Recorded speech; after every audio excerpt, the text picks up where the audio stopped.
Long, silky white hair, a giant katana, a literal JoJo stand on his ultimate ability. You'd be lying to yourself if you said that Calcharo wasn't one of the coolest characters in the game.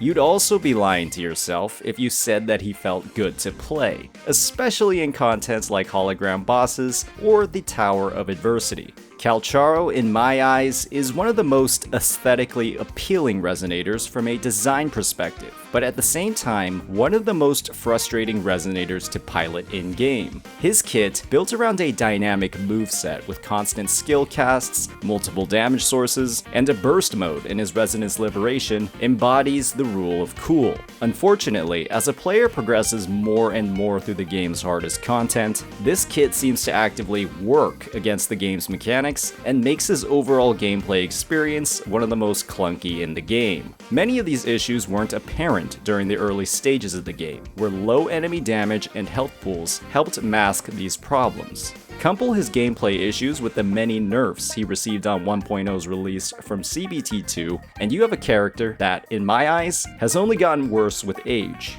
Today we'll be discussing Calcharo's kit from the ground up, highlighting the common pitfalls within his kit that every player should be aware of, and how traditional gameplay promoted across Wuthering Waves' mechanics conflict with his design in many different ways, and what mechanics Kuro can implement to alleviate some of his biggest problems. The discussion on Calcharo's kit begins with his most easily accessible attacks, his basics and heavies. Calcharo's baseline attack chain isn't anything to write home about. His attacks come out relatively slow, have small AoE, and almost seem to have input lag with how delayed the actual damaging part of the attack comes out after the button press. It works fine in single target scenarios, but is undeniably one of the harder attacks to parry with, given the strict timing window on parries and the need to line up attack frames with the enemy.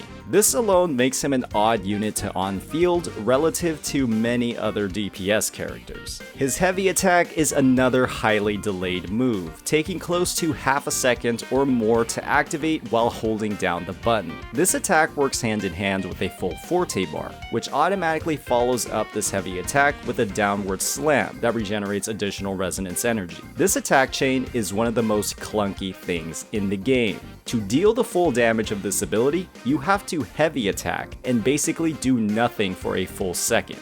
Dodging in the middle of these two attacks will completely cancel the entire attack while consuming your entire Forte bar. This is one of the worst feelings in the game. You can always swap cancel this move by switching to another character in the middle of this combo, granting Calcharo invulnerability, but then he loses any potential outro skill buffs, like Yinlin's, that would heavily boost his damage. The end result for a Calcharo rotation is that this attack only seems to come with downsides. Land the attack, get hit, dodge cancel, and do no hit, or swap cancel and lose your powerful outro skill buffs. It seems like there is almost no optimal way to run through his combos unless the enemy is staggered.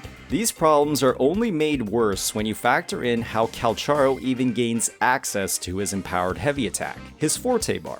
Calcharo gains a Forte bar stack whenever he uses his resonance skill. Sorry, let me correct that. Calcharo gains a Forte bar stack whenever he hits an enemy with his resonance skill. Calcharo can use up to 3 skills within 4 seconds of each cast. The clunkiness from this interaction emerges when either Calcharo misses his skill cast, or the player has high ping, so the second cast of his resonance skill misses the timing and does not grant him a Forte charge. This will result in Calcharo missing out on his full 3 stacks, and removes his access to that empowered heavy attack across his rotation, with a full 8-second cooldown on his skill to regain that move. When 4-star characters like Dan Jin, who also have their Forte bar tied to their skill, can generate this resource out of combat without hitting enemies, or even in combat while missing attacks, this feels awful, and frankly a little unfair for a 5-star standard character to lack any of this leeway in their kit. All of the aforementioned mechanics, specifically Calcharo's issues with managing his Forte bar and using his enhanced heavy attacks, are amplified and made even worse when we look at his Resonance Liberation. This move drastically alters both Calcharo's appearance and his entire moveset. His 3-stack Forte bar becomes 5, and he automatically triggers a special heavy attack when basic attacking at 5 stacks. Every basic attack in his burst mode will generate 1 Forte bar stack, while Resonance skill casts no longer generate stacks. The best case scenario to maximize his DPS during his fairly long Resonance Liberation is to use this enhanced heavy attack as many times as possible. However, for the reasons we mentioned earlier, there are so many massive trade-offs to actually landing the most damaging parts of his kit that the player almost always feels like they're making a sacrifice or playing suboptimally. Dodging in particular is something Calcharo almost never wants to do during his burst mode. When this enhanced heavy attack is dodge cancelled, you simply lose all 5 of his Forte bar stacks while dealing no damage. If you dodge during his Resonance Liberation and counterattack, which is something almost every other character is heavily encouraged to do in their gameplay, you don't generate a Forte bar stack. The only time you even want to click the dodge button is to cancel his incredibly lengthy animations on the last 2 basic attacks to charge up your Forte bar faster, only to cancel it mid-animation so you literally do not die. With how varied boss movesets are in the game and how damaging enemies are in the highest levels of content, landing every enhanced heavy attack during his Resonance Liberation without swap cancelling will almost certainly result in Calcharo's demise, while swap cancelling will completely remove outro skill buffs and in turn tank his personal damage. Calcharo's current design is, frankly, a walking contradiction.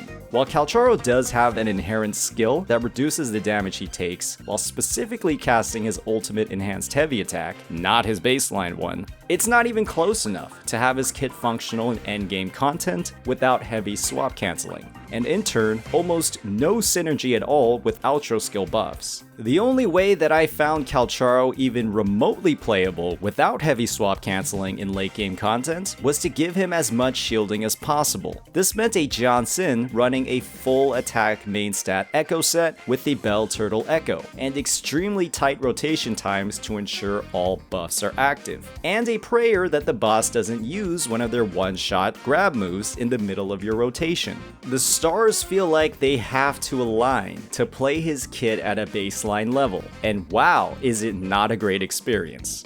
In my eyes, what Calcharo needs is a Wuthering Waves version of John Lee. A character who can provide him an incredibly high amount of survivability, stagger resistance, and some type of universal off-field buff like Verena or Baija. Getting the optimal damage out of his kit requires a massive amount of field time without dodging at all. When his kit is designed in a way that is incompatible with the game's combat mechanics, he needs a way to ignore those game mechanics to function optimally. Would a character like this be healthy for the game? I'm not entirely sure, but playing Calcharo right now, where his only viable playstyle involves around 2 or 3 times the button presses as others, isn't healthy either. I've stopped playing this team because my hands quite literally start hurting after an extended period of time. Let me know how your thoughts are on how and if your opinion on Calcharo has changed as we're more than a month into release. I honestly don't think his numbers are that much of the problem. It's his gameplay. Dealing more damage wouldn't negate the fact that he can just dodge cancel out of the highest damage moves in his kit. Gaining a 10 or 20% damage buff on 0 damage is still 0 damage. With that, keep playing Calcharo if you enjoy his design and aesthetic. At the end of the day, people play this game for different reasons, so don't let one person's meta and gameplay focused opinion stop you from doing the things you like. Peace out.